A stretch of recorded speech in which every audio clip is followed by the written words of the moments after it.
नमस्कार दोस्तों, मैं कृष्णा जपेसा और आप देख रहे हैं जेस के प्रेजेंट। आप सोच रहे होंगे बैग पैक करके कहाँ जा रहा हूँ, तो मैं माँ गंगा की यात्रा के लिए, माँ गंगा के भ्रमण के लिए, माता पिता और गुरुदेव का आशीर्वाद लेकर मैं निकल रहा था हरिद्वार की तरफ। क्योंकि जहाँ पर हर एक जगह के भारत के कई कोनों कोनों से, भारत के कई जगहों से लोग आते हैं और अपने पापों का प्रायश्चित करते हैं।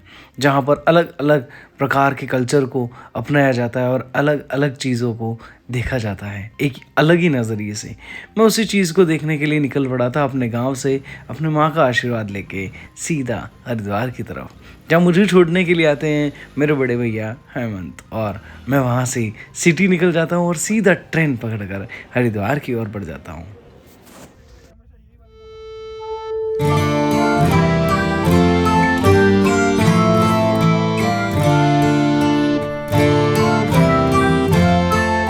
चीजें मैं सिखा दूँ जो फौज में नहीं सीखी वो चीज मैं सिखा दूँ।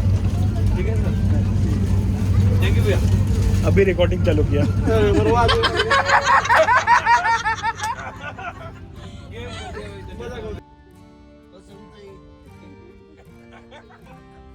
ट्रेन के सफ़र में आनंद के बाद मैं पहुंच गया हरिद्वार। और हरिद्वार स्टेशन पर उतरकर थोड़ी देर इधर उधर टहल कर मैंने ले लिया रिक्शा, और जो ले जाकर मुझे छोड़ता है सीधा हर की पेड़ी, जहाँ पर माँ गंगा के दर्शन करता हूँ सर्वप्रथम। उसके तत्पश्चात वहाँ पर थोड़ा भ्रमण करके निकल जाता हूँ अपनी होटल की खोज में, और जहाँ मैं एक गंगा नाम की ही होटल ढूंढ लेता हूँ। और उस होटल में जाकर मैं आराम से खुद को रिलैक्स पाता हूँ।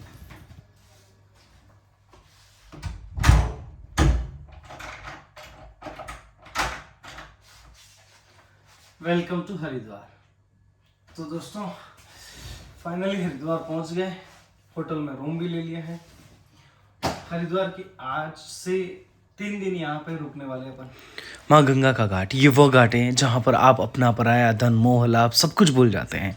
यहाँ पर लोग अक्सर पूर्वजों की अस्थि विसर्जन के लिए आते हैं। यहाँ पर नामावली लिखी जाती है, जो कि हमारे पूर्वज गुजर गए उनका नाम अंकित किया जाता है। साथ ही साथ में यहाँ पर एक अस्थि प्रवाह घाट है, जहाँ पर जितने भी लोग अस्थि लेकर आते हैं, यहाँ पर विशेष तरीके की पूजा करके यहाँ पर अस्थि को विसर्जित किया जाता है। जहाँ पर हमारे स्वान राजा कुछ पूड़ियों का सेवन भी कर रहे थे। गंगा जी में डुबकी लगा रहे हैं, आनंद ले रहे हैं। ये बहुत ही दुर्लभ गोचर हो रहा है। अपना राम जना का देश बनाया है मालिक ने।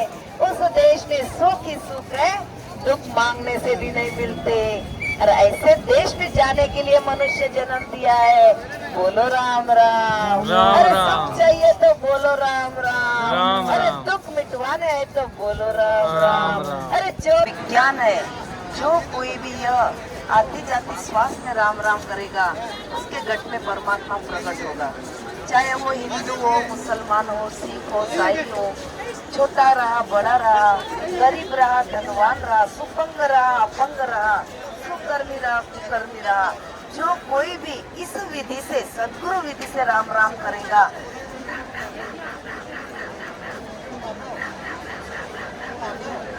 उसके आत्मा में परमात्मा प्रकट होगा। और परमात्मा साथ रहेगा तो दुख नहीं आएंगे। क्योंकि मालिक का स्वभाव है सुख देवाल।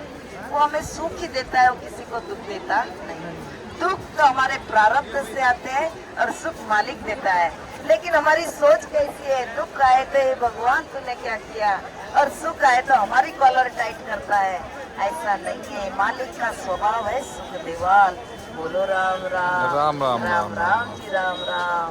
चलते चलो राम राम बोलते चलो, ना लागे दाम होता जीव का काम। बोलो राम। ये माता जी जो राम नाम का रस पाठ कर रही है, उनका नाम वर्षा है। परम सुख होने के बाद, हर तरह से समृद्धि ऐश्वर्य होने के बाद भी राम नाम का गुणगान नहीं भूले और राम नाम किस तरह जपना है ये सिखाने में लगी हुई थी, जो कि मुझे माँ गंगा के घाट पर मिली। उनके साथ कुछ समय खड़े रह के मुझे बहुत ही अच्छा लगा, बहुत आनंद अनुभूति हुई।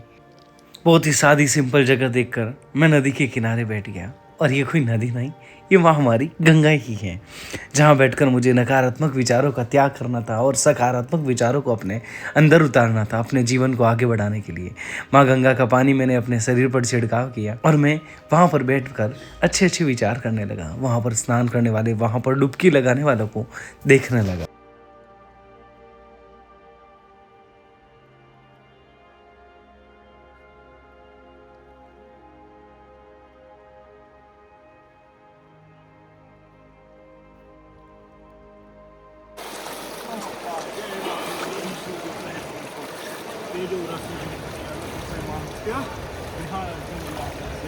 हर हर महादेव। अरे महादेव महादेव।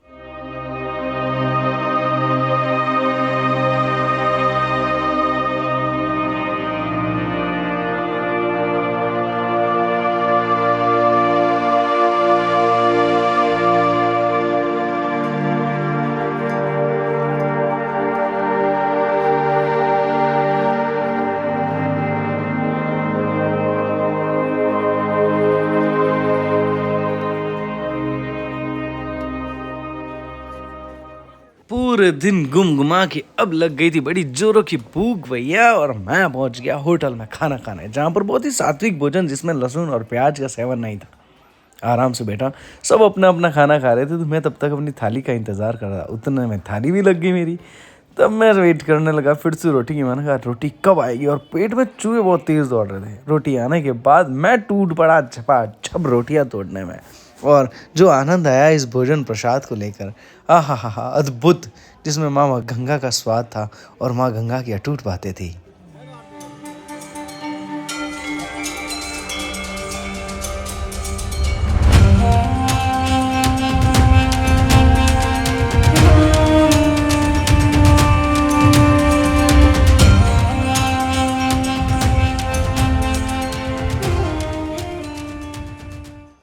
और आखिर शाम के समय में मुझे वो सौभाग्य प्राप्त हुआ माँ गंगा की आरती का, जो आरती लोगों को यहाँ तक आने में पूरी पूरी उम्र बीत जाती है, और मैं इस आरती का लाभ ले रहा था। मैं बड़ा प्रसन्न था इस आरती को, जो सकारात्मक विचार अपने शरीर में दौड़ते हैं वास्तव में अद्भुत थे। दिल गदगद हो चुका था मेरा।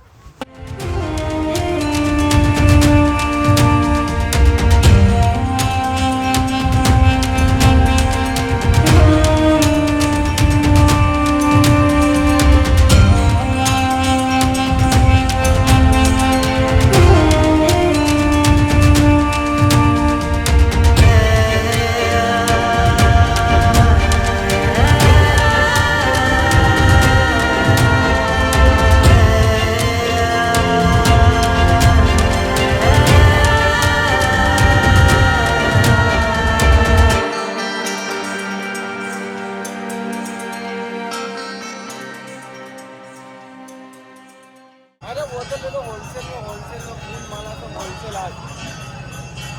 भाई आज होलसेल में मंच पे जय बिंदु ने हमारे डिस्काउंट निकाल दिया, सब 20% ऑफ।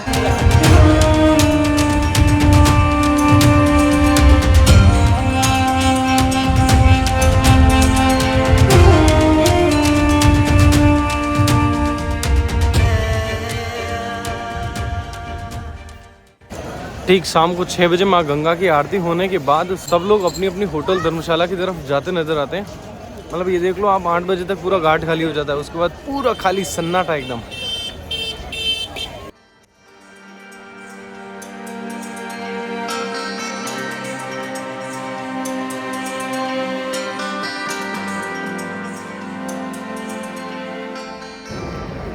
पहले ही दिन माँ गंगा के यहाँ घूमकर बहुत ही आनंद की अनुभूति हुई है।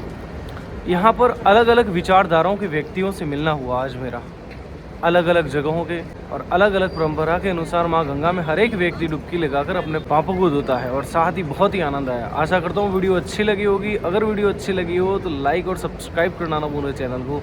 जय माँ गंगे, हर हर गंगे।